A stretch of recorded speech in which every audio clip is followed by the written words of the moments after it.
Enggak ada, Pak.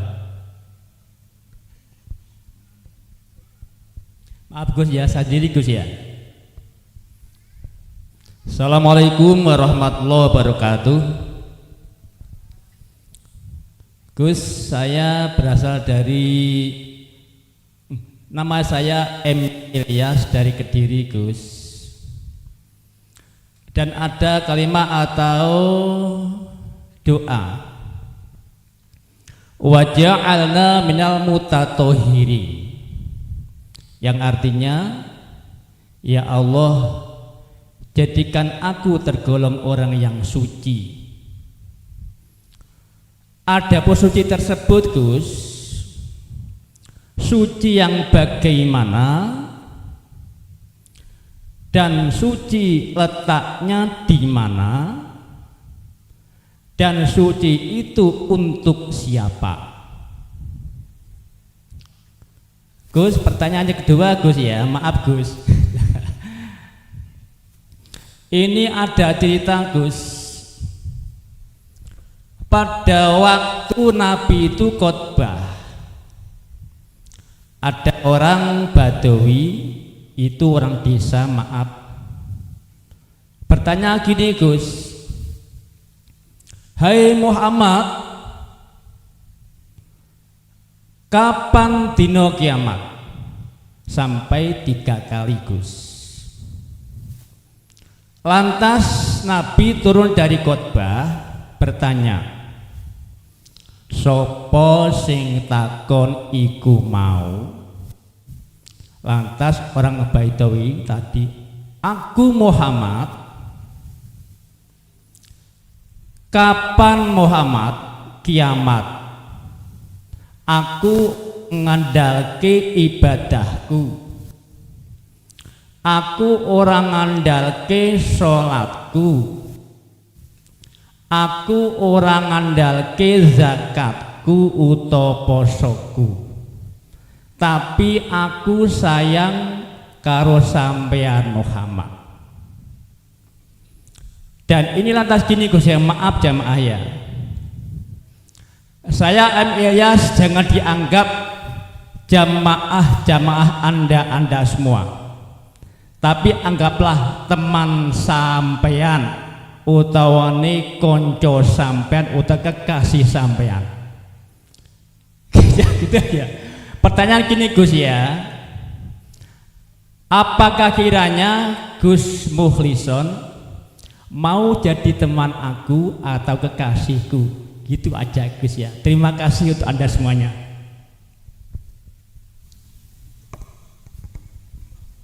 Allahumma ja'alna mutatahhiron. Ya Allah, jadikanlah saya orang yang selalu bebersih diri atau orang suci. Pertanyaannya,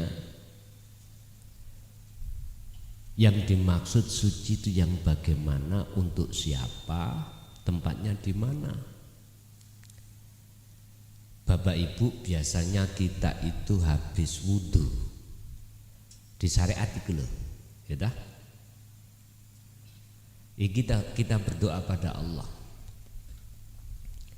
jadikanlah kami golongan orang yang selalu bersuci di diri. Sebab innallaha yuhibbut tawwabina wa yuhibbul mutatahhirin. Suci yang bagaimana yang dimaksud? Tinggal kami menjawab dari kacamata mana. Kalau kacamata syariat, kita menjaga hadas kecil dan hadas besar. Itu kacamata syariat, kacamata manusia. Jikalau saya jawab dari kacamata hakikat, kacamata Allah, di dalam hati kita suci dari perkara-perkara selain ilahun wahid. Allah dawuh, la taj'alu ma'allahi ilahan akhara. Janganlah selain yang esa itu ada di dalam hatimu. Wong Jawa ngomong sederhana, sakliyane Gusti Allah ojo ono iman di dalam hatimu. Masih wallah, perkara selain Allah jangan ada di dalam hatimu, jangan. Jikalau masih ada selain Allah di dalam hati kita, berarti kita belum dikatakan suci. Mungkin ono sanepan jenengan dulu waktu nang ilmu sejati, wudu tanpa nganggo banyu. Ada di situ. Ini maksud suci adalah selain Allah di dalam diri Anda tidak ada. Tempatnya di mana? Lah suci itu untuk siapa? Allah itu di mana-mana dan tidak kemana-mana. Kalau bahasa individu, di dalam diri ruhaniah jenengan, di hati jenengan. Kesucian itu, keahatan itulah maksudnya. Untuk siapa? Ya untuk Allah, untuk yang ahad, bukan untuk kita. Kita itu sebabnya kalau sudah diahad sudah fana, makanya lewat sirul asr itu jenengan dimasukkan Allah di dalam alam kefanaan, ketiadaan selain Allah. Bon, itu yang pertama. Yang kedua, saya tidak hanya mau menjadi kekasih jenengan. Kalau miturut Imam Ghazali di dalam kitab Ihya Ulumuddin, guru sejati iku nganggep murid iku duduk orang lain, tapi anaknya sendiri. Sebab kekasih yang sepanjang masa adalah kekasihnya orang tua pada anak, nggak ada putusnya. Itulah Allah terhadap kekasihnya sepanjang masa. Kasih ibu kepada beta tak terhingga sepanjang masa, hanya memberi, tak harap kembali, bagaikan surya menyinari dunia. Laksana itu Allah.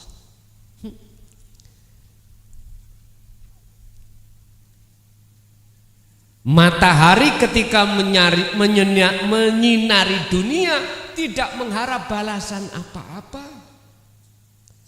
Orang tua mengasihi anaknya enggak mengharap apa-apa. Aslinya begitu. Mulai di dalam kandungan, ya, sampai dilahirkan. Kita korbankan wayah tidur, kita nggak bisa tidur sebagai seorang ibu. Anak nangis dikarenakan beol, buang air kecil. Kita bangun, kita tetei. Pengorbanannya itu tidak bisa dibalas dengan apapun. Estu, ayah kita tidak mengerti pagi, siang, sore, malam, mencari anugerah dari Allah yang berupa rizki semata-mata untuk anak. Kasih sayangnya luar biasa. Walaupun capeknya bagaimana seorang ayah ketika pulang kerja melihat anak nyenengno, seakan habis capek itu Pak Bu. Estu. Ya Allah ya Karim, inilah kasih sayang orang tua terhadap anak. Mengapa Imam Ghazali mengibaratkan laksana orang tua terhadap anak? Itu karena hubungan yang paling dekat melebihi hubungan suami dan istri. Suami istri ada mantan, Pak. Kalau anak nggak ada cerita mantan. Astui. Allah itu ngasih terhadap kita lewat sifat Rahman, yaitu kebutuhan imdad yang diberikan kepada kita. Jasmani, dikasihlah kita rizki, bisa makan, bisa minum, bisa melihat, mendengar, bernafas. Ar-Rahman semuanya. Kasih sayang Allah yang bersifatkan Ar-Rahim disampaikanlah lewat utusannya. Isi di dalam kandungan Al-Quran, baik wahyu yang tertulis maupun tercipta, mendidik kita di jalur dinul haq. Kasih sayang Allah supaya kita bisa mengenal nafsu, menghindari nafsu, supaya kita selamat di dalam perjalanan itu, tidak kebegal oleh hawa nafsu kita. Akhirnya bisa bertemu Allah. Ar-Rahim diberikan terhadap kita. Bentuk malam hari ini, Pak, Allah mengajari kita lewat dinu tauhid untuk mengenal Allah. Itu bentuk Ar-Rahimnya Allah, khusus ruhaniyah kita. Itu Allah sampaikan sudah. Tapi kita sebagai manusia, wa aksaruhum la yu'minun, kebanyakan itu menolak. Baik Ar-Rahman, Allah kasihkan kita tolak. Bukti kalau kita menolak, kalau kita dalam diri ngaku-ngaku rezeki teko si A, si B, si C, teko makhluk, itu kita menolak ruhaniyah kita. Menolak tentang Ar-Rahim dengan bentuk pengajaran dinul haq, ini kita tolak. Ya sudah. Ada istilah wong tuwa iku tega lara ora tega patine. Artinya Pak, kita kalau posisi sudah meninggal dalam keadaan mata kita hati gelap, buta, Allah sih ngekei kesempatan. Rasulullah dawuh, idza mata bnu adama ingqata'a. Ada 3 perkara yang tidak putus, apalah dan selainnya itu putus. 3 perkara, salah satu diantaranya adalah awaladun solihun yada'ulah, anak soleh, anak yang sudah makrifat, yang mau mendoakan orang tuh, loh masih ada harapan. Allah kasih sayang banget. Makanya istilah wong Jawa, wong tuwa loro itu minangka pangeran katon. Yo laksana seperti itu. Jadi Pak, saya tidak hanya mau jenengan jadikan sebagai kekasih jenengan, tetapi bahkan hubungan yang paling dekat, yaitu anak dan orang tua. Mengapa harus begitu? Itulah hubungan yang paling dekat antara hamba dengan Allah. Tapi saya ingatkan, tolong jangan jenengan berobitoh terhadap makhluknya. Jangan bercinta pada makhluknya ruhaniyah sampean. Ruhaniyah sampean harus bercinta dengan hidup yang ada pada diri saya. Itulah ilahun wahid. Kalau jasad silakan sama jasad karena dalili hablum minan nas. Kalau ruhaniyah cukup hanya memuja, memuji, menyembah pada ilahun wahid. Dan ilahun wahid itu tidak hanya pada diri saya, itu ada pada diri jenengan dan di antara diri saya dan diri panjenengan ini. Monggo. Saya tidak melarang. Makanya ketika jenengan kadang-kadang lah Gus selfie lah ngono ah. Minta foto bareng lah. Ora apa-apa. Tapi gambar iki makhluk jangan dijadikan sebagai robitoh. Apa sih robitoh? Sambungan nang Allah. Robitoh sampai langsung pada Allah. Inni wajjahtu wajhiya. Sebab di Quran iku nek bahas masalah robitoh, nggak ada ayat satupun untuk berobitoh terhadap makhluk. Harus berobitoh pada Allah. Itulah yang kumaksud jalan tol tadi. Nggih. Lanjut.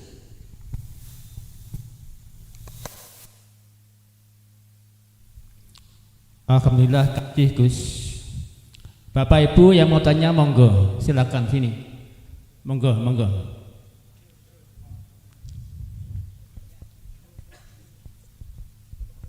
Apunten, assalamualaikum warahmatullahi wabarakatuh.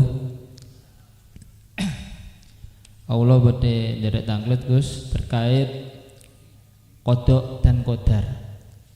Dalam ilmu syariat dulu diajarkan oleh guru-guru kita itu kodok itu ketetapan Allah sejak zaman azali. Sedangkan kodar itu perwujudan dari kodok tersebut. Lah, yang saya bingung itu kadang gini, kemakrifatan atau kita akhirnya musul ke Allah itu apakah sudah ada di kodok tersebut atau melalui gimana istilahnya kodarnya itu apakah sudah ditetapkan atau memang bisa kita tempuh ketika di dunia ini. Saya kira itu Gus yang menjadi pertanyaan saya. Assalamualaikum warahmatullahi wabarakatuh. Waalaikumsalam warahmatullahi wabarakatuh. Memang proses kita saat di syariat dulu mengatakan kodok itu catetan atau ketetapan yang sudah ditetapkan Allah sebelum zaman azali. Biyen ngoten nggih. Kita angan-angan iku masa kodim. Kidam. Wis terbatas kita. Ngen-ngene yo apa? Kodok. Lah qadar takdir yang sudah terjadi atau sedang terjadi. Lah terkait masalah kemakrifatan, apakah dulu itu sudah dikodokkan kemakrifatan itu? Itu pertanyaan. Ataukah itu ditetapkan setelah ada di dunia? Ulama sak dunia enggak bisa jawab. Jawabannya ini, al muradu bihi illallah. Yang tahu itu cuman Allah. Lah ngoten nggih? Wis. Akhirnya jenengan seakan-akan enggak boleh masuk dalam pengertian itu. Wis pokoke lakonono, usahao, kalau belum usahao ikhtiaro. Jaluk terus jaluk lagi deh ya. Wis, iku memang Pak dimaklumi karena kita masih di makom am. Memang seperti itu sehingga ada muncul hukum sebab akibat. Bon. Nek cara kula angsal bocorno. Kodok iku sing dhisik, qadar iku sing ndi. Betul apa yang dijelaskan di dalam hukum syariat. yang disebut sebagai sebelum zaman azali lauhil mahfud iku dalam hati jenengan iku ono kekarepan. Contoh, jenengan sebelum datang ke sini kumpul dalam rangka ngaji bareng, ning ati wis ada kekarepan, kehendak. Gusti Allah meletakkan kehendak kekarepan ning ati sampean untuk berangkat ngaji, untuk berangkat sholat, untuk berangkat apa? Iku adalah tulisan, yaiku kodok. Biar maju umat Islam iki. Maksud saya buka itu biar maju. Lah kodok ini bisa berubah, Pak. Bisa. Buku catatan ini bisa berubah. Contoh, betul jenengan wau siang tadi sudah merencanakan untuk berangkat sama teman-teman. Wis, engko berangkat jam berapa? Misalkan ya. Jam 4 ae. Ada yang bakdo maghrib karena dekat. Udah direncanakan. Bisa berubah. Mau berangkat mohon maaf yugo sampean sakit. Akhirnya sampean jawab nang grup, "Dulur, mohon maaf ya, aku gak sido elok sebab anakku sakit saiki opname berangkat." Lo berubah toh? Berubah. Pertanyaannya sing rubah sopo iku mau. Lah wis jelas-jelas di hati saya ada kehendak, kekarepan tulisan. Mengapa tulisan iki dibusek diganti tulisan berangkat ke rumah sakit? Lho niku sok-sok terjadi lho, Pak. Sok-sok terjadi. Ya urip ning ati sampean dhewe niku sing ngrubah. Jenengan akan sah mengatakan bahwasanya yang menghapus itu adalah Allah, manakala jenengan sudah kenal Allahnya ya urip iku. Baru sah. Akhirnya paham, maksudnya lauhil mahfud sebelum zaman azali sudah ditetapkan seperti ini. Pertanyaan, apakah kemakrifatan itu sudah ditetapkan? Iya. Sebelum zaman. Buktinya mana? Buka di dalam surat Al-A'raf. Alastu birabbikum qalu bala syahidna. Iku Allah dawuh ngeten. Betulkah aku Tuhanmu? Ini sebelum ruh ditiupkan di jasad, gitu. Ditawanya. Betulkah aku Tuhanmu? Ini kalau disarai, ditafsirkan, dilebarkan. Maksudnya mengakui Tuhannya itu adalah menyembah. Betulkah kau menyembah hanya padaku? Iya karena butuh. Betulkah kau bercinta hanya padaku? Betulkah tiada Tuhan selain aku? Jenengan iku jawab ning Quran iku. Qalu bodoh jawab. Qalu iku jamak berarti seluruhnya jawab. Bah orang Islam, bah ghairul Islam, semua ruh itu jawab bala syahidna. Nggih. Syahidna madhep nyembah ngakoni panjenengan iku pangeranku. Loh, lah wis makrifat ta iku? Makrifat. Tapi ketika saat jenengan iki mancik nek nggone zona akil balik, semua perjanjian tersebut mayoritas diingkari. Saya tidak membahas sebelum balik loh ya, sesudah balik. Kalau sebelum balik jenengan ini masuk dalam sebuah hadis Rasulullah yang sahih, kullu mauludin yuladu alal fitrah. Ruhaniyah ini fitrah, tidak ada selain Tuhan kecuali ilahun wahid. Entah anak wong Islami, Majusi, Nasrani, jikalau mati dalam kondisi belum balik, mesti dijamin surga. Wes. Tapi ketika saat jenengan kali kula akil balik, proses demi proses, akhirnya apa yang terjadi? Kita berkhianat.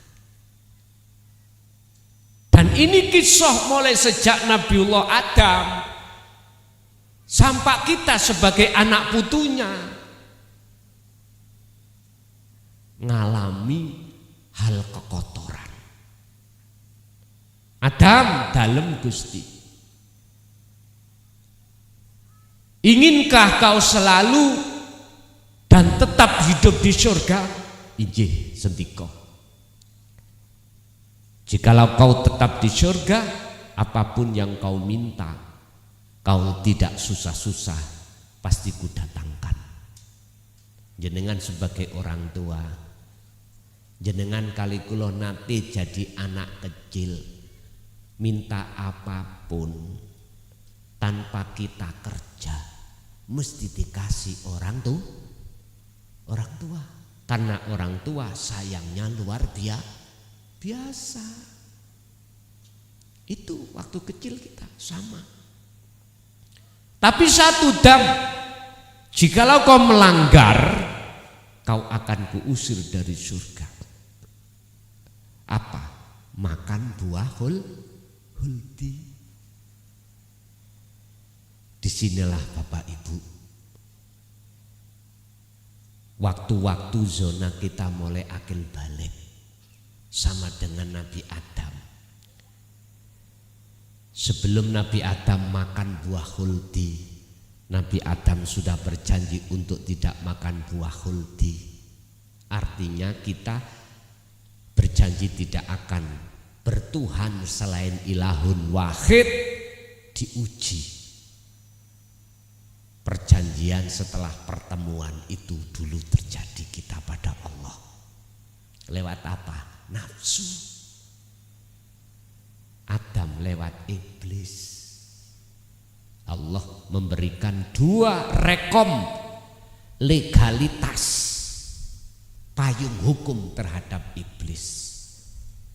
Di dalam surah Al-Hijr 39:40 Allah dawuh, ketika saat iblis dicap Allah sebagai makhluk yang berkhianat, iblis itu mengajukan rekom terhadap Gusti Allah. Ya Gusti, ya Allah, ya Rabbi, pangeran ingsun, berhubung kula sampean cap jadi makhluk yang khianat, tolong kasih 2 rekom kula.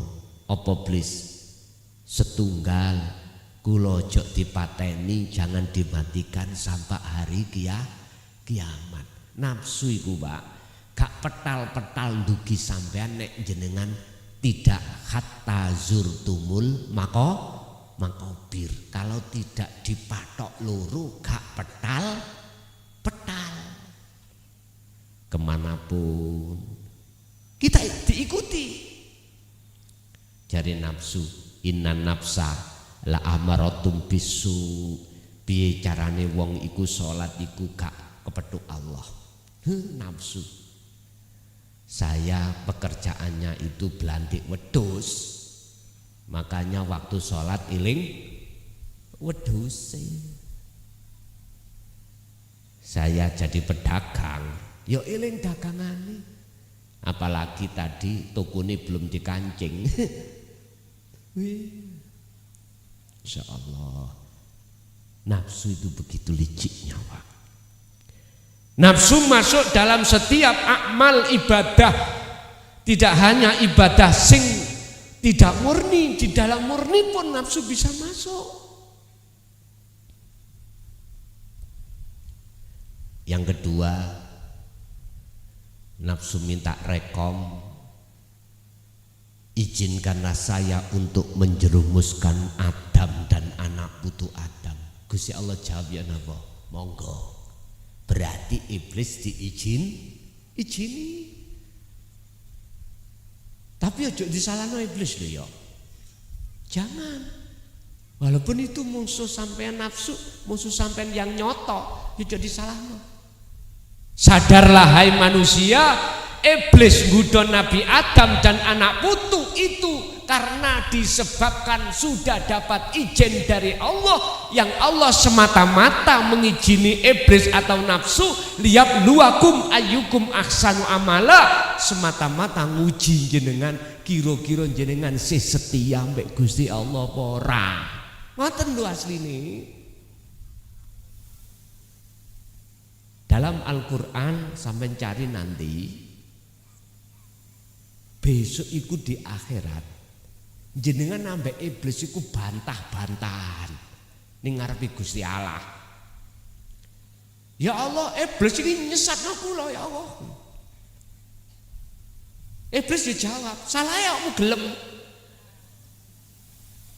Salah kamu mau. Ya sudah dikatakan Allah jangan ikuti iblis kok. Wis, gak ono sing menang, Pak.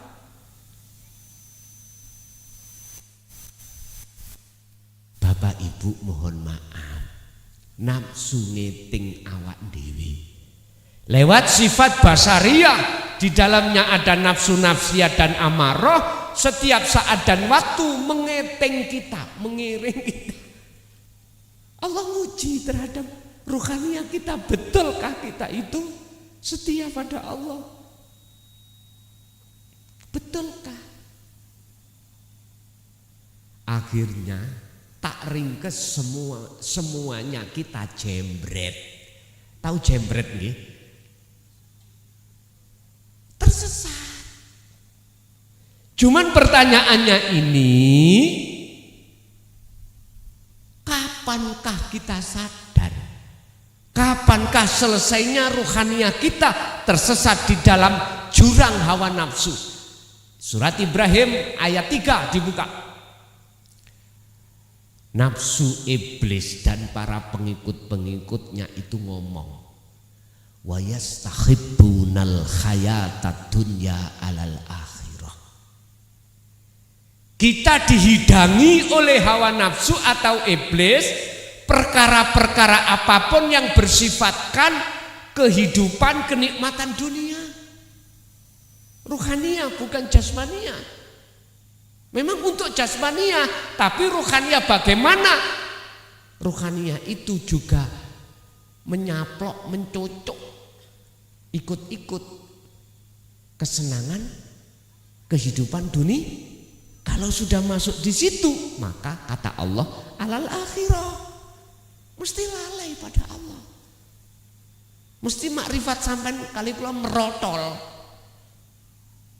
Memang terjadi Pak, merotol ketika kita itu akil balik. Yang kita hadapi itu sukanya hati kita, seneng-seneng urusan dunia, merotol. Alal akhirah makna muroti, lalai terhadap kehidupan akhirat. Satu. Nomor 2. Bila mana orang ini disuguhkan perkara ruhaniah bukan jasmaniah, kehidupan kenikmatan dunia tidak bisa. Yang kedua, wa yasudduna an sabilillah. Oleh karena jenengan iku mendengarkan ajaran dinul haq, tahu kebenaran, mana yang batil mungguh Gusti Allah, mana yang hak mungguh Allah. Loh, jangan dikira Pak, di situ diam namanya nafsu itu. Wa yasudduna an sabilillah, mereka itu berupaya menghalang-halangi Anda. Akhirnya dikatakan gini, mohon maaf ya, ojo ngaji hakikat, tonggoku lo gendeng gara-gara ngaji hakikat, nyeleleng lagi. Ajaran itu sesat. Loh, itu bentuk nafsu menghalangi. Manakala jenengan tidak bisa dihalang-halangi seperti ini. Terakhir, wayabghunaha iwaja. Ketika jenengan suluk kholwat nyun sewu dibengkokno sampeyan iki. Piye carane wong iki, bagaimana caranya orang ini yang kholwat itu tujuannya itu tidak ke musyahadah, dia kepingin untuk mukasafah. Wis tak kandhani, ojo pisan-pisan duwe keinginan sakti, punya karomah. Jangan. Karena itu tempatnya di mukasafah. Ada alam malakut, alam jabarut, alam lahut. Wis ojo. Bila mana iku dikasih Allah, iku bonus. Sing penting jenengan cukup hati sampean iku niati suluk bertemu Allah. Wa yabghunaha iwaja. Nafsu itu pasti akan masuk di situ membengkokkan tujuan sampean. Akhirnya ini enak bae ya. Kholwat iki terus dunyaku mewah. Wes enak bae ya. Makom tajrid itu, makom asbab itu aku pegel. Mencari pangupa jiwa nyambut gawe pegel. Enak mungkin tadi dukun. Sakti iso nyuwuk uang, duit teko dhewe. Lah ngoten nggih. Lagian saya itu tenaga enggak mendukung, mau kerja ya Kak. Enak mungkin makom tajrid itu tadi. Hati-hati. Buka bagaimana makom asbab, makom tajrid di dalam hikam keterangannya itu. Janganlah kau sekali-kali ketika saat Allah meletakkan di makom asbab pingin pindah nang tajrid. Jangan.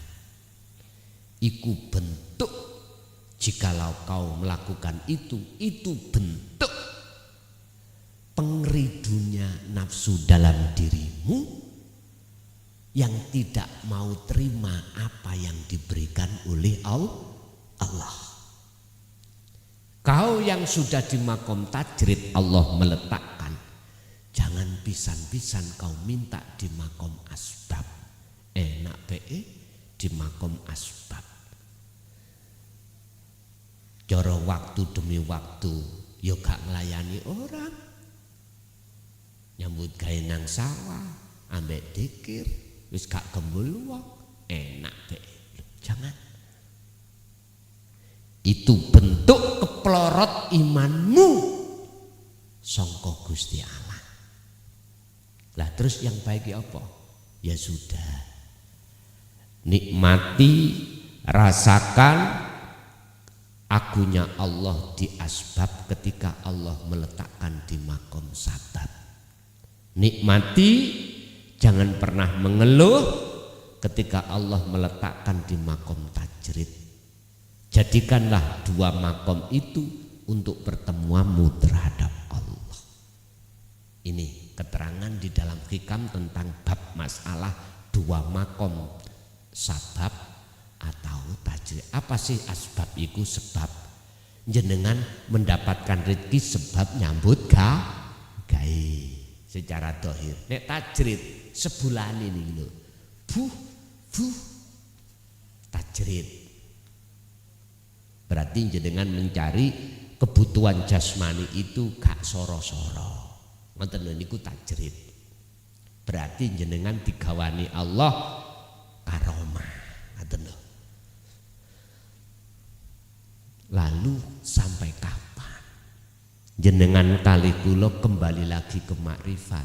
Sedangkan sebelum datangnya dunia itu semuanya sudah dicatat terkait masalah kemakrifatan. Sudah terjadi. Apakah di dunia ini datangnya kemakrifatan itu bisa ditempuh dengan usaha upaya? Nyuwun sewu, kalau tidak ada catatan kembalinya sampai dalam keadaan fitrah. Ini jawab saya dari mana? Kalau saya jawab saya dari sisi syariat, itulah munculnya wajib ikhtiar usaha. Bentuk jenengan kholwat secara syariat usaha. Bentuk jenengan iki ngaji iku usaha untuk membuka hati kita kefahaman dinu tauhid. Kalau dilihat secara syariat ini bentuk usaha kita. Kalau secara hakikat mohon maaf kita nggak bisa apa-apa. Usaha yang nggak bisa, ikhtiar juga nggak bisa. Semua itu karena Allahnya. Ilahun wahid dalam diri jenengan. Makanya kalau saya menjawab dari arah syariat, bisa saya katakan jenengan walaupun belum ada kodok makrifat, bila mana jenengan berusaha, engkau kodok sing kanuk makrifat dibuset diganti ada kodoknya. Bentuk iya napa? Ning ati sampean iku wonten kekarepan ingin bertemu Allah. Bila mana dalam hati sampean ada keinginan pengharapan bertemu Allah, berarti buku catetane sebelum zaman azali itu sudah ada namanya makrifat. Sampeyan buka di dalam surat Al-Ankabut tadi lo ayat 5. Di situ dikatakan mangkana yarju liko arab liko Allah fa inna ajalallah la'at. Barang siapa di dalam hatinya ada pengharapan bertemu terhadap Allah, itu bentuk buku catatan sampean fi lauhil mahfud. Ada berarti qadare fa inna ajalallah la'at. Allah berjanji dalam waktu yang Allah tentukan pertemuan itu terjadi, yaitu qadarnya. Berarti mafhum mukhalafah, pengertian kebalikan ayat ini, barang siapa di dalam hatinya tidak ada harapan keinginan untuk bertemu Allah, berarti ning ndukur asali sudah bertemu Allah dibusak. Sing busak ya Allah sendiri. Sudah berkali-kali diserukan, bahkan dikasih status lewat medsos. Tanggal ini, jam ini ngaji di Nganjuk. Jenengan buka medsos. Wah, iki ngaji opo iki? Babakan hakikat. Katanya sesat. Wis diganti, buka bokong-bokong semok sawenang. Wis gak ada harapan.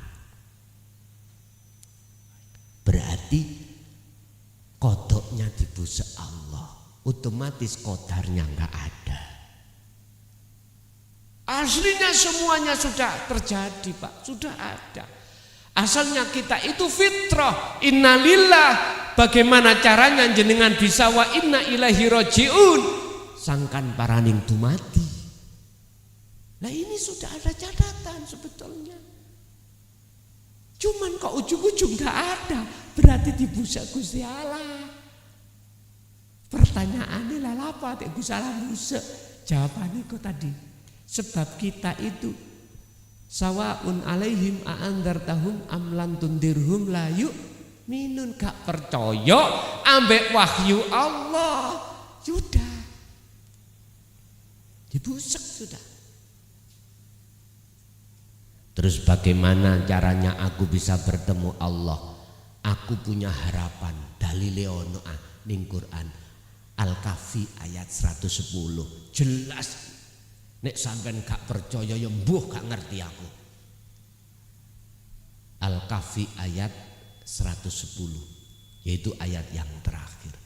Kul katakan Muhammad, innama ana basarum mislukum, pertama sampean iku dituduhno keadaan ati sampean lewat innama ana basarum mislukum. Rasulullah dawuh, dikengen dawuh Allah, sesungguhnya saya, kata Rasul, sama dengan kamu manusianya. Lah manusia itu sifatnya la haula wala quwata. Ojo nyembah aku Rasulullah, ojo muji aku makhluk, tapi puja-pujilah, sembahlah apa yang kupuja. Maksud daripada ayat kul innama ana basarum mislukum. Rasulullah nggak pernah pada saat itu ngajak umatnya untuk memuji, bahkan menyembah terhadap Rasulullah. Nggak boleh. Rasulullah nggak pernah. Lah kok muncul medsos, aku duriyai Rasul Muhammad. Wajib kau mencintai aku. Wajib kau nyun sewu. Kalau boleh saya ringkes, nyembah nang DE. Mencintai, nek enggak rokok. Sebab aku luwe apik katimbang Kyai alimo kaya apa 70. Mbok nean.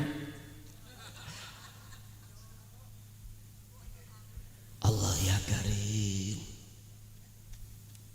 Wes wong pribumi tolong lewat ayat ini. Wong Rasulullah sendiri dawuh lewat Al-Qur'an tidak memperbolehkan.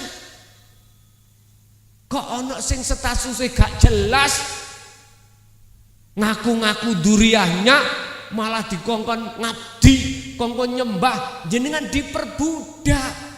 Ada maksud lain dulur. Wis sadar wong pribumi, sing sampean sembah iku duduk menungso.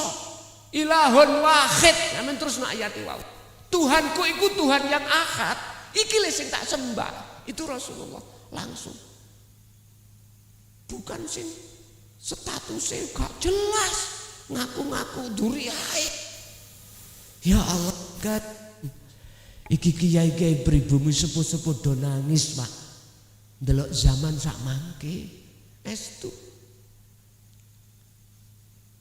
Umat iki ruhania ini ku dipelencengno kongkon nyembah muja nang saliyane Gusti.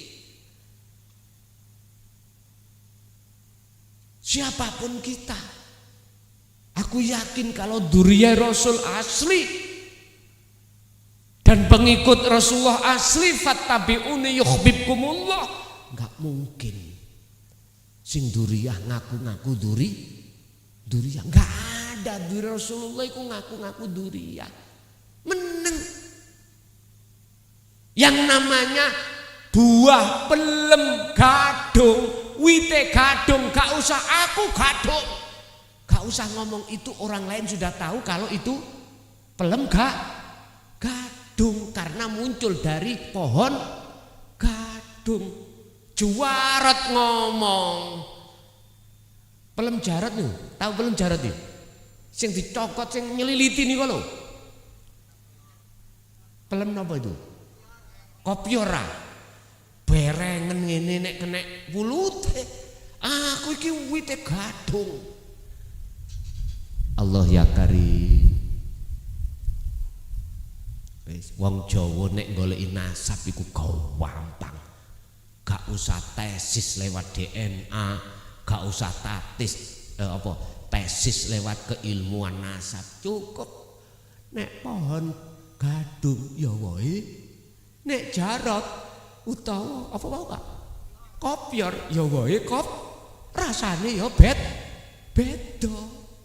Wis ngoten mawon. Gak usah pusing-pusing.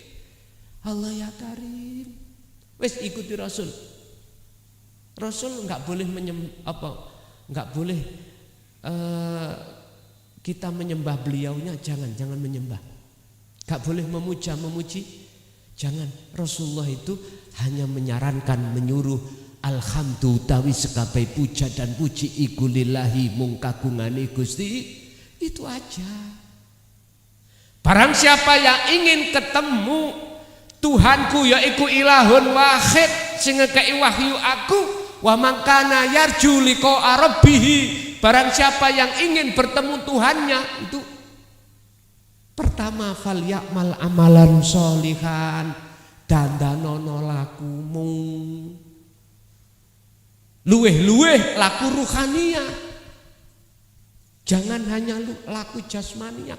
Fal ya'mal, berlakulah kau amalan satu amaliyah sholihan kang bagus ing mungguh Gusti Allah. Apa amaliyah kang bagus mungguh Gusti Allah ruhaniyah? Illa liya'budun, iya kana budu, hanya kepadamu lah aku udah titik. Modale sampean sirul astar, kuncine beres. 1, 2, wala yusrik bi ibadati rabbi ahada. Ketika sampean iki beribadah murni atau tidak murni, jangan ada dalam hati sampean iku penyekutuan terhadap selain Allah, menyekutukan Allah terhadap selain Allah. Contoh, ya bunayya la tusyrik billah, ya anak putuku ojo pisan-pisan kau itu menyekutukan Allah. Contoh kula menyekutukan, aku ngombe wedang jahe ning atiku duweni iman, munculi rasa iku teko jahe.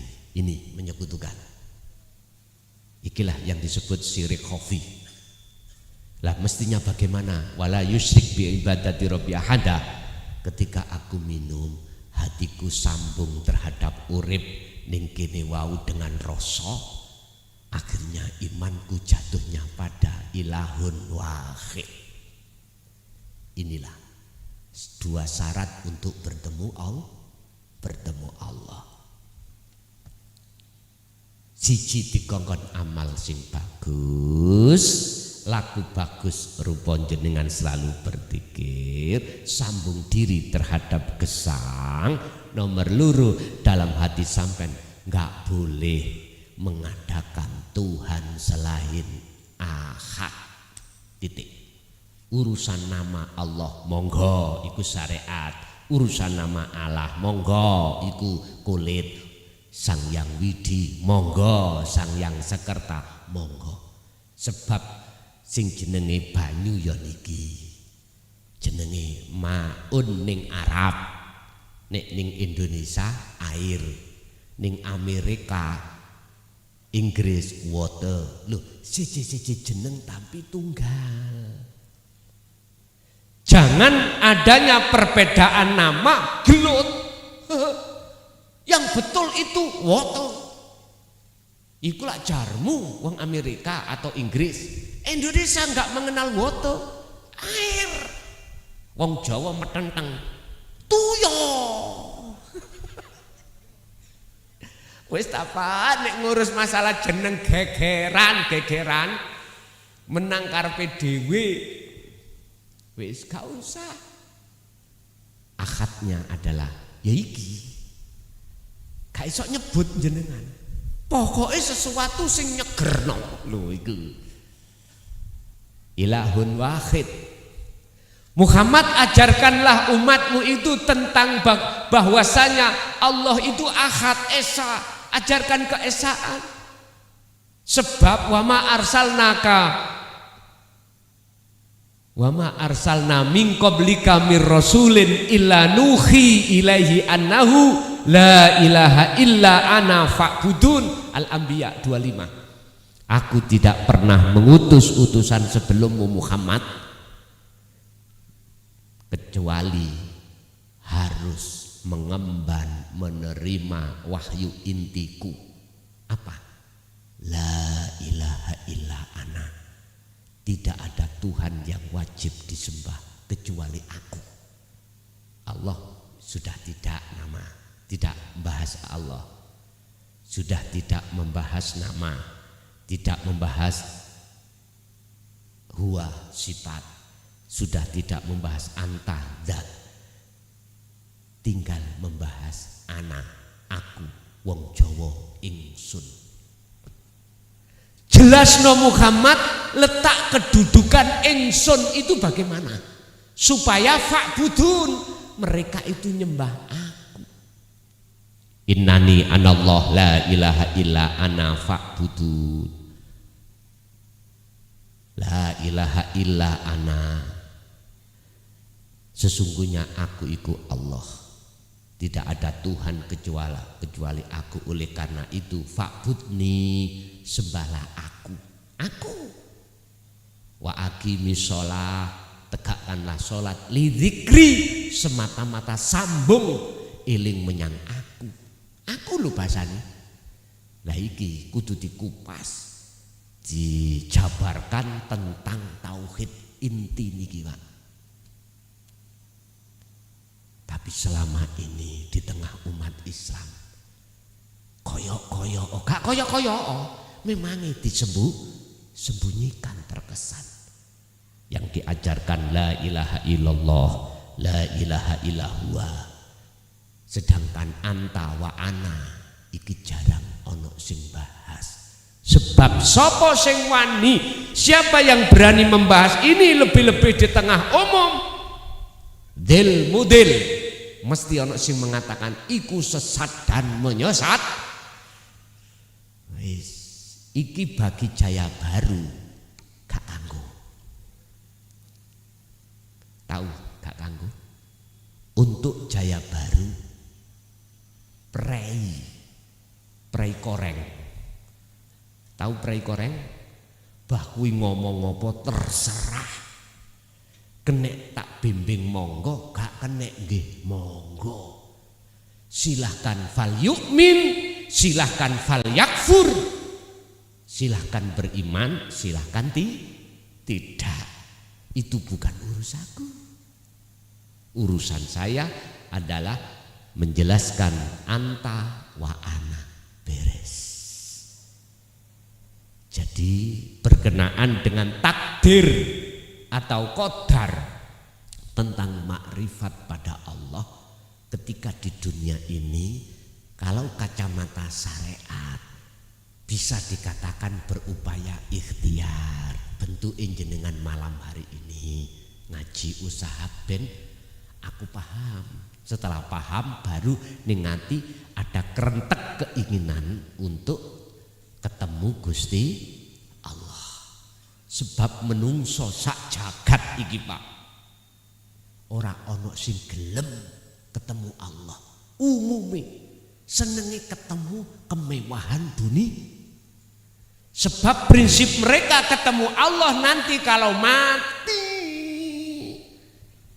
syaratnya mati. Sementara kita tidak mau sampeyan deloklah pundi wonten tiyang sing pengen mati? Enggak ada. Kecuali ala inna auliya Allah. Lho jenengan kali kula menungso apa sih sing disebut maut mati? Jenengan iki pahamane kan matine jasad, pisahe jasad dengan roh. Lah ngoten to? Padahal mati hakikate iku faktulu anfusakum, mematikan keakuanmu ketika jenengan masih di dunia.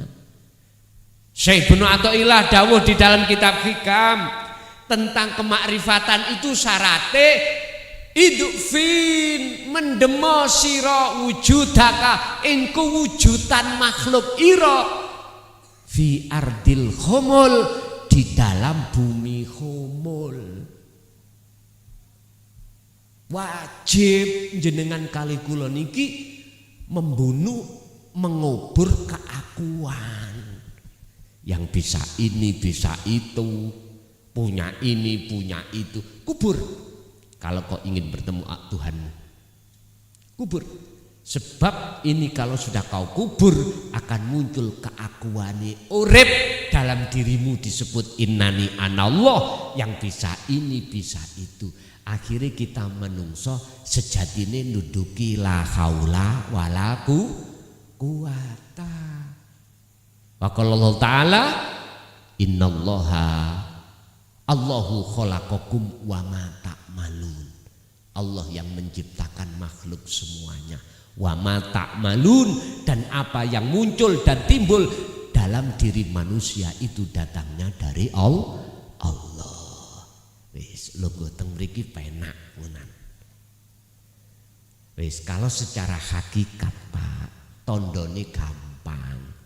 Nek yen ati sampean ada kemauan, keinginan bertemu Allah, berarti iku catatan makrifat sudah ada. Lah wujudnya nanti sampean buka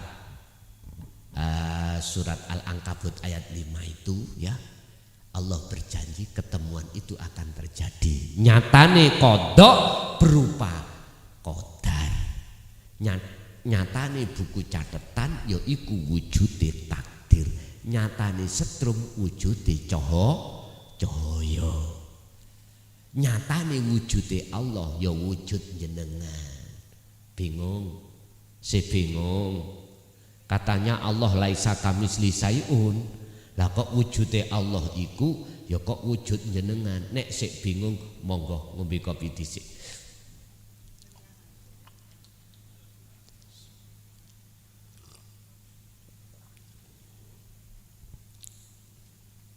Wong Jawa dulu Pak ya, sebelum kedatangan ajaran Quran, wong Jawa iku wis nglakoni Quran.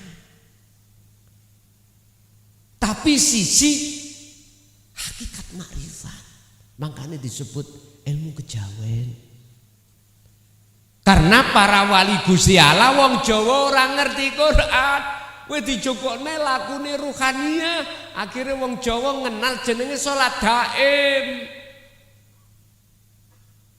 Madepe gak madhep ulon. Tujuannya meditasi dia adalah mencapai kesempurnaan bahwasanya diri itu siapa, bukan siapa-siapa. Untuk kemurnian, kemutlakan, keakuan Allah. Bukan ngomong Allah biyen niku Gusti Allah. Lah ngoten nggih. Umpama dijenengno iku namine Gusti Allah, mboten Gusti Allah. Allah. Nggih ngapunten. Maksudnya iku ya gesang ning awak sampean dhewe. Kesadaran mutlak kalau diri ini bukan siapa-siapa, kalau diri makhluk ini tidak ada, tidak punya apa-apa, lan bisa apa-apa. Itu tujuan meditasi beliau topo dulu seperti itu. Jadi hukum syariat itu belum berjalan. Wong dulu, orang zaman dulu, makanya orang modern menyebut kebutan. Kebutan. Beliau memakai sistem bukanlah innalillahi wa inna ilaihi rajiun, tapi ngomongnya sangkan paraning dumati. Padahal ya maksudnya podo.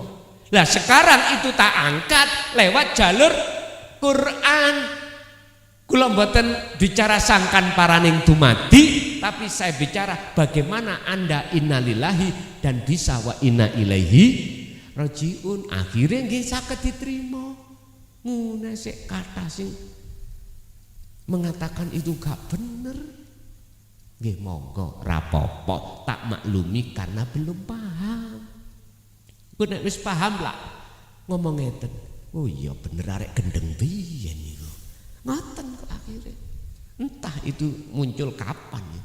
Yes kula namun bisa berdoa secara syariat dan bertajalli muga-muga sing protes iku sebelum mati wis dibuka kesadaran. Lah ngoten ta?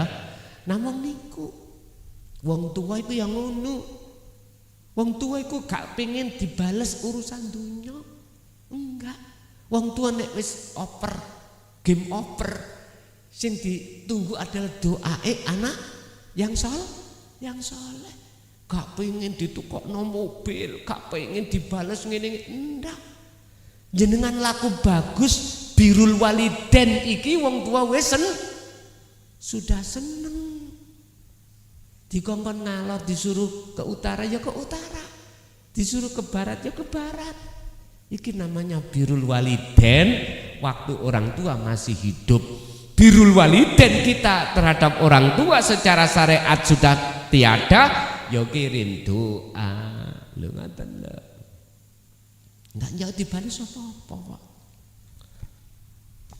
Sebab wong tua payah ya bagaimana, susah bagaimana mencari nafkah dohiriyah semata-mata hanya untuk anak, kasih sayang.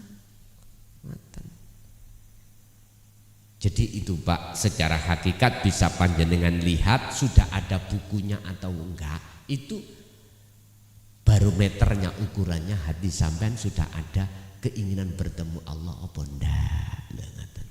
Nggih, lanjut. Masih ada? Mungkin Ibu ada yang bertanya. Monggo Ibu-ibu.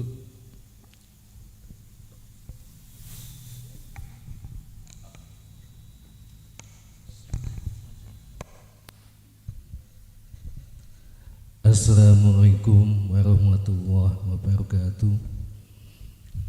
Dipun tepangaken Gus, asmanipun Bapak Kaswono dugi Nganjuk. Alhamdulillahirabbil alamin.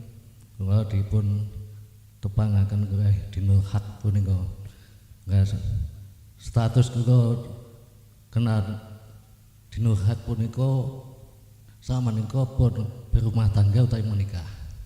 Otomatis kula menikah punika secara syariat sing kula tangketaken napa kula kedah menikah secara hakikat ngaten Gus.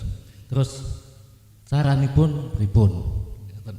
Kaping kalihipun ingkang kula tangketaken mengenai sejarahipun Ponpes Jaya Baru Gus. Kok asmane ngaten, terus logone niku sing jelas wonten maknanipun. Mohon dipun jelasaken. Ngaten matur suwun. Assalamualaikum warahmatullahi wabarakatuh. Waalaikumsalam warahmatullahi wabarakatuh. Nikah secara syariat itu ditemukannya suami dan istri. Seorang laki terhadap seorang perempuan. Lah, sebelum nikah ada syarat-syaratnya pernikahan. Di antaranya jenengan ijab kabul. Ada suami, ada istri, calon suami, calon istri, juga ada wali. Ini syarat. Tapi sebelum terjadi pernikahan itu ada proses sebelumnya. Apa? Nador, khidbah, akdun nikah. Nador berarti jenengan iki saling lempar senyum. Tir podo irenge, sir podo senenge. Setelah itu podo cocoke, khitbah, namanya melamar. Setelah melamar terjadilah akdun nikah. Wis iki syariat. Pertanyaannya, ketika saya nikah dulu saya belum tahu nikah hakikat, mengenal dinul tauhid itu setelah nikah, apakah saya harus nikah hakikat terhadap istri saya? Pun nikah hakikat itu apa sih? Bertemunya ruh terhadap Allah, itulah nikah secara hakikat. Apakah Allah yang ada di diri kita maupun di diri istri? Sama. Nek dalam diri kita berarti lanang, diri istri berarti wedok. Allah itu banyak, tapi ahad. Suhudul wahda fil kasro. Keesaannya itu di dalam banyak. Dari pertanyaan apakah harus nikah secara hakikat? Wajib. Sebab maksud nikah secara hakikat adalah bertemunya imannya hati sampean hanya pada hidup. Caranya bagaimana? Buka dalam surah Al-Baqarah ayat 256. La ikraha fiddin qad tabayyana rusdu minal ghayy wa may yakfur bittaghuti wa yu'min billah. Muhammad, tidak ada paksaan bagi umatmu untuk mengikuti ajaranmu. Cara bahasa pribadi, nggak ada paksaan nikah secara hakikat. Mana yang dimaksud ajaran ini? Qad tabayyana rusdu minal ghayy. Betul-betul ajaran yang menjelaskan tentang masalah jenengan itu meninggalkan belenggunya hawa nafsu untuk menuju terhadap pembebasan ruh dari hawa nafsu untuk jadi budaknya Allah, kekasih Allah. Ar-rusdu minal ghayy, meninggalkan ajaran yang batil menuju ajaran yang hak, meninggalkan gelap menuju terang benerang. Caranya, wa may yakfur bittaghut, dan barang siapa tinggalkan iman selain Allah, wa yu'min billah, maka dia hanya beriman pada Allah. Tauhid ini bisa saya artikan sing sapa wonge ngersiki ning atine, di hatinya perkara selain ilahun wahid, maka jenengan akan bertemu ilahun wahid, Tuhan yang esa. Inilah nikah secara hakikat. Itu bisa jenengan lakukan ketemu urip di diri jenengan dan juga pada istri jenengan. Syaratnya jenengan kedah membawa kartu e-tol. Jenengan harus bisa membuka pintu musyahadah, pintu kewusulan, jomplangan niko, piye carane buka. Adzikru wa huwa adzikru bisiril asrar.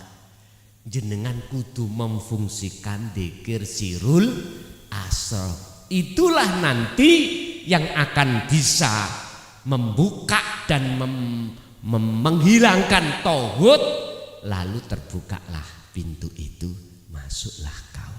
Ya ayyatuhan nafsul mutmainnah, irji'i ila rabbiki radiyatan mardiyah fadkhuli fi ibadi wadkhuli jannah.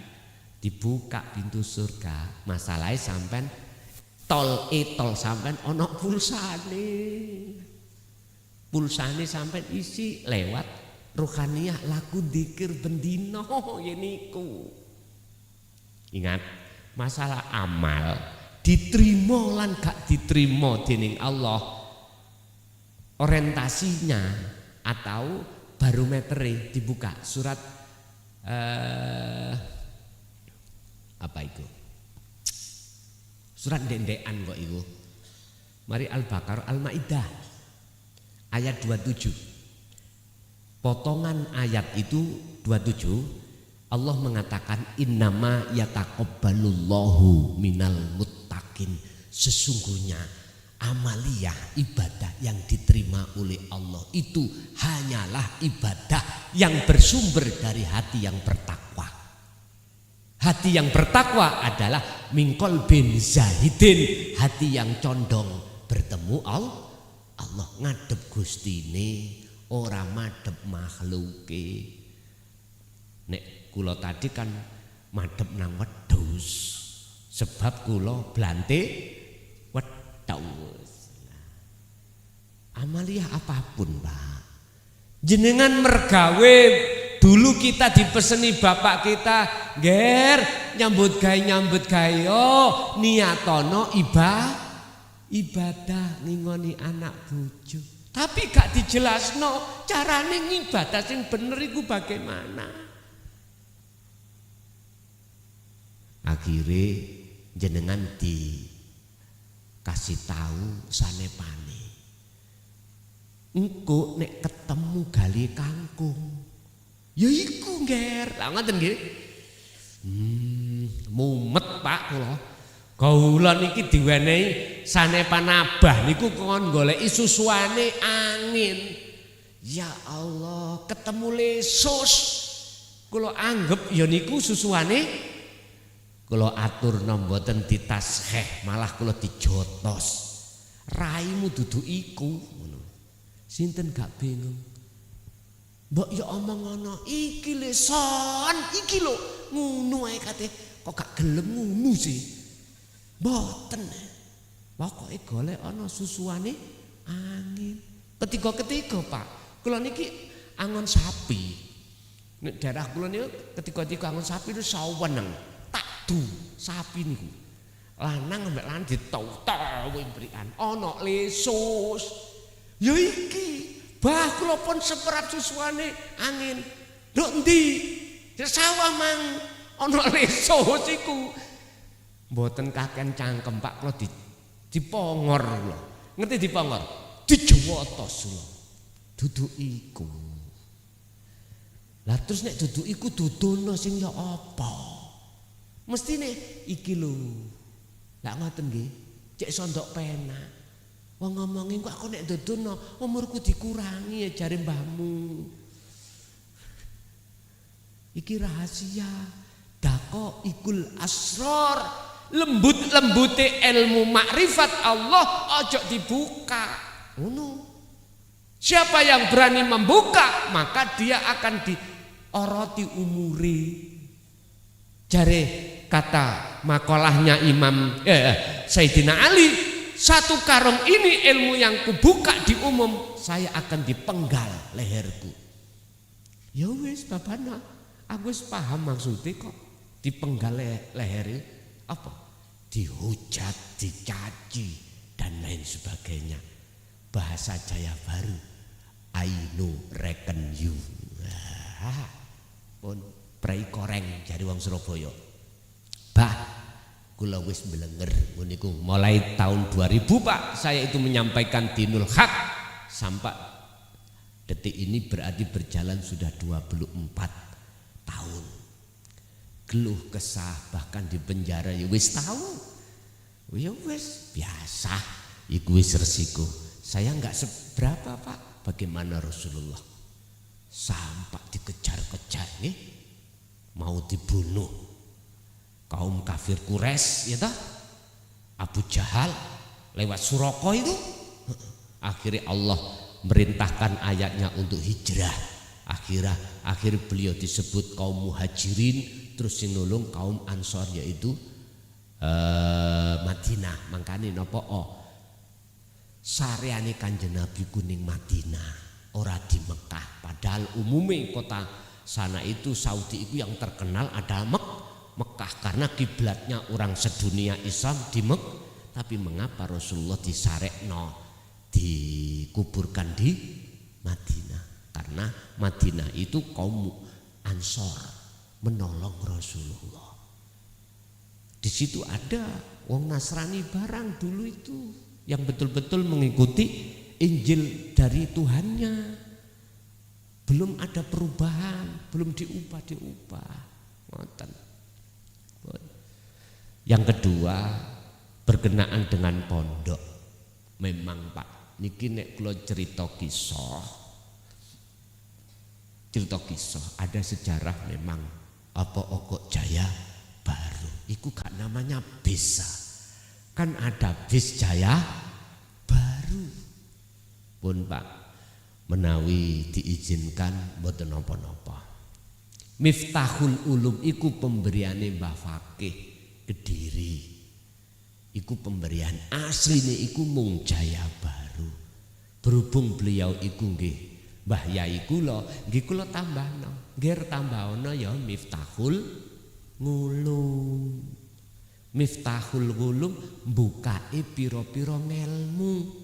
Isine ngelmu yaiku jaya ambek baru. Jaya iku apa? Jaya iku sifate Allah.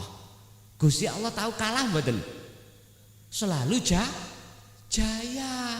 Itulah ilmu kebenaran yang tidak bisa dibantah. dengan bantahan apapun, itulah dinul haq, ai dinut tauhid. Ilahun wahid, ini siapapun nggak bisa bantah, nggak bisa. Kebenaran wahid esa itu nggak bisa dibantah, baik di dunia lebih-lebih di akhirat. Di dunia ada yang bantah, tetap nggak bisa. Sebab kul ja'al haqqu wa zahaqal batil innal batila kana zahuqa. Jikalau kebenaran itu sudah datang dalam hatimu, maka yang tadinya kita menganggap benar, oh ternyata isi salah. Aku biyen salat gedung-gedung terus eling wedhus, prasaku wis bener lho ya. Tapi berhubung saya sudah mengerti hakikatnya, hafidu ala sholawah was sholatil wusta, ternyata sholatku dulu belum benar karena hatiku masih menghadap selain Allah. Baru sadar Pak, kalau kita selama ini dolim karena kita sudah menerima la ilaha illa anta subhanaka inni kuntu minadh dolimin. Sadar kalau kita dolim. Itulah jaya ilmu yang khusus membahas dinul haq. Terus baru iki sifatnya makhluk. Sifatnya makhluk. Di mana ada baru mesti ada yang lawas. Baru ki sifatnya menungso, berarti kula kudu bahas ilmu syariat. Makanya saya memakai sistem wasilun, di mana sistem mengarahkan dinul haq di tengah-tengah hukum syariat. Tapi saya kembalikan, silahkan yang memakai sistem wasilun, silahkan yang memakai sistem majedubun. Artinya dinul haq itu bisa diamalkan seperti Kanjeng Nabi di tengah-tengah hukum syariat. Hukum akhlak ilahiyah bisa diterapkan di tengah-tengah akhlak istimaiyah, atau hukum hakikat makrifat diamalkan di tengah-tengah hukum syariat. Ada keterangannya di dalam kitab Hikam 117 kalau enggak salah makolanya, seiblu atau ilah dawuh. Gusti Allah iku sok terkadang nutupi sataron khususiyata kuwaliane hambane. Ditutupi dengan apa? Ditutupi dengan sifat-sifat yang bersifatkan basariyah, dengan perilaku syariat pada umumnya manusia, sehingga orang lain tidak tahu kalau itu waline Gusti Allah. Dia kadang-kadang jadi petani, jadi pedagang, sholat wajib ya dilakoni syariate, ditutupi dengan itu, sehingga orang lain tidak tahu kalau itu kekasih Allah.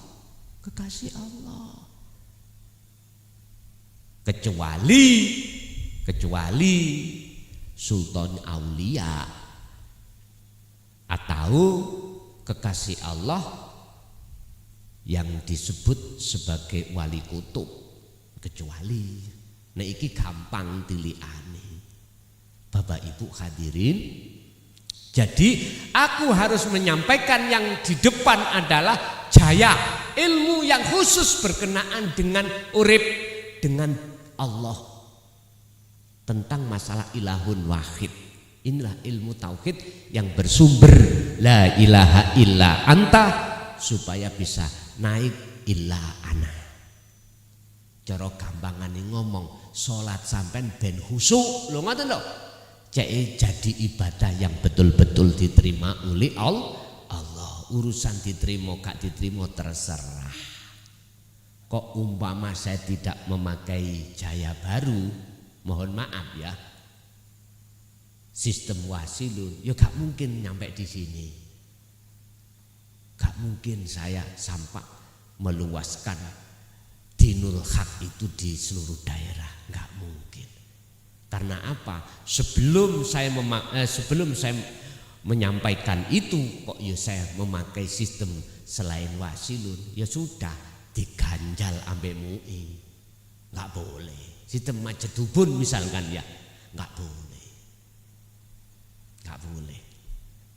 Berhubung wasilun akhirnya bisa diterima khayala yang makomnya di am iku yo mengdidik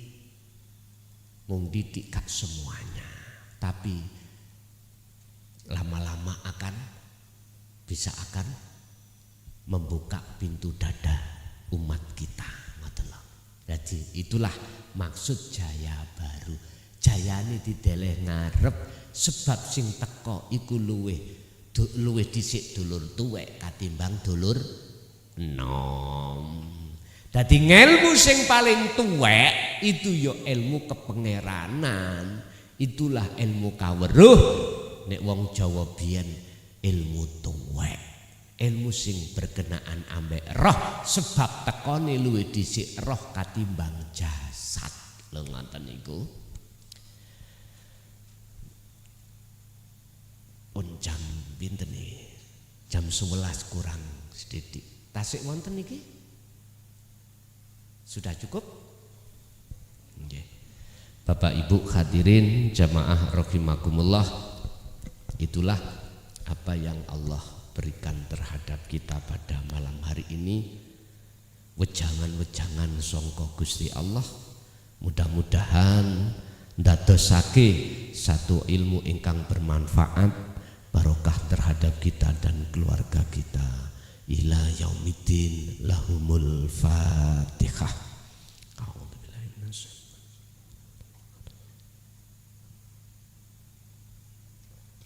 Allahumma salli wa sallim ala sayyidina Muhammad. Alhamdulillahi rabbil alamin.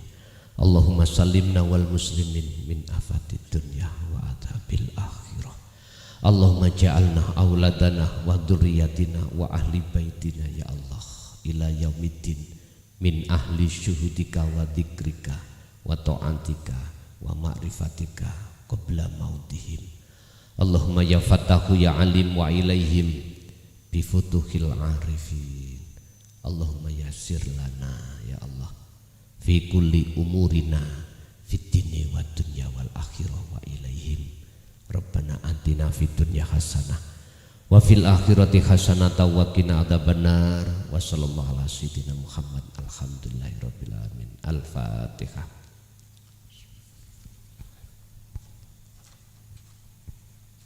Kurang lebihnya mohon maaf. Ihdinas siratal mustaqim. Assalamualaikum warahmatullahi wabarakatuh.